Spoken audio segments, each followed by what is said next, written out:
2026 T20 world cup గెలవబోతోంది. 2026 July లోపల ఇండియాకి పాకిస్తాన్కి మళ్ళీ యుద్ధం రాబోతోంది. జై శ్రీరామ్. 2022 నుంచి 2026 మార్చి వరకు మొత్తం 20 ప్రెడిక్షన్స్ అనేవి ప్రూవెన్ అయ్యాయి. అవన్నీ కింద డిస్క్రిప్షన్ లో ఇవ్వడం జరుగుతోంది. ఇది నిజమా కాదా అనుకుంటే కింద డిస్క్రిప్షన్ లో లింక్స్ ఓపెన్ చేసి చూడండి. నిజమైతేనే నా ఛానల్ ని సబ్స్క్రైబ్ చేసుకోండి.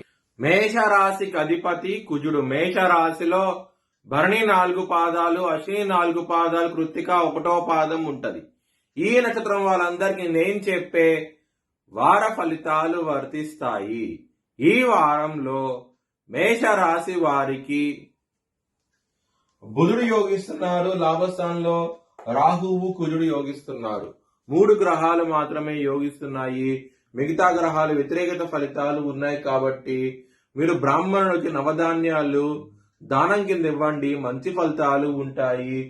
శివుడు టెంపుల్ కి వెళ్లి అభిషేకం చేయించండి, ఇంకా మంచి ఫలితాలు ఉంటాయి. గురువారం రోజున ముఖ్యమైన పనులు స్టార్ట్ చేసాం, ఖచ్చితంగా విజయం సాధిస్తారు. మంగళవారము శనివారం రోజున మాత్రం ముఖ్యమైన పనులు స్టార్ట్ చేయకండి. స్టార్ట్ చేస్తే కనుక వ్యతిరేకత ఫలితాలు, ధన నష్టము, శత్రువులు పెరిగే అవకాశం ఉంటది. మేషరాశి వారికి ధనపరంగా మీకు లాభస్థానంలో 3 గ్రహాలు ఉండి మరియు గురువుగా దృష్టి కూడా ఉన్నది కాబట్టి ధనపరంగా ఎటువంటి లోటు అంటూ ఉండదు ఈ వారం అనేది. కుటుంబ పరంగా ఎప్పుడైతే శుక్రుడు 26వ తారీఖు నుంచి మీ లగ్నానికి వస్తారో అప్పుడు మీకు కుటుంబ పరంగా మంచి ఫలితాలు ఉంటాయి, డెవలప్మెంట్స్ అనేవి ఉంటాయి. కుటుంబ సభ్యుల నుంచి మీకు మంచి డెవలప్మెంట్స్ వస్తాయి, చాలా ఆనందంగా అవుతే ఉంటారు. లవర్స్ కి మాత్రం బ్యాడ్ టైం నడుస్తోంది, చాలా జాగ్రత్తగా ఉండండి. మీ లవర్ కి మాత్రం ప్రపోజ్ చేయకండి, ప్రపోజ్ చేసి రిజెక్ట్ చేసే అవకాశాలు ఎక్కువగా ఉన్నాయి. పంచమాధిపతి అయిన రవి 12వ స్థానంలో ఉన్నారు. దీని మూలంగానే ఇబ్బందులు ఉంటాయి. మరియు కుజు దృష్టి కూడా ఇక్కడ పంచమ స్థానం మీద ఉన్నది కాబట్టి ఇబ్బందులు అయితే ఉంటాయి. ఈ వారంలో అవుతాయి కనుక లవర్స్ కి మాత్రం హెల్త్ పరంగా చాలా బాగుండబోతోంది. చిన్నపాటి సమస్యలు, పెద్దపాటి సమస్యలు ఏమీ ఉండవు.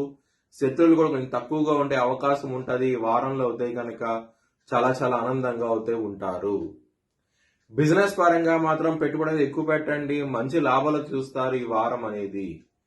మ్యారేజ్ పరంగా మాత్రం ఎప్పుడైతే శుక్రుడు వ్యయ స్థానం నుంచి లగ్నంలోకి వస్తారో సప్తమాధిపతి లగ్నంలో ఉంటాము, మరి గురుగారు దృష్టి 7వ స్థానం మీద పట్టము, ఈ విధమైన గ్రహస్థితి ఉన్నది కాబట్టి 26వ తారీఖు నుంచి మీకు మ్యారేజ్ పరంగా ఇంప్రూవ్మెంట్స్ అంటూ కనబడతాయి.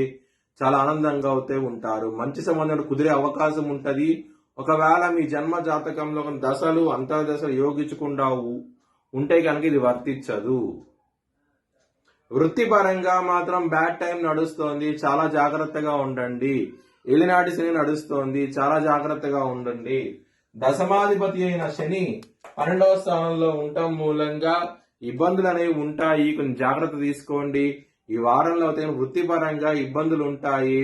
దానికోసమై మీరు శనికి హోమం చేయించుకోండి. ఒకవేళ చేయించుకోవాలనుకుంటే కనుక హెచ్చరిక దిశాలను సంప్రదిస్తే కనుక మీకు లైవ్ వీడియో కాల్ హోమాలు చూపించడం జరుగుతుంది.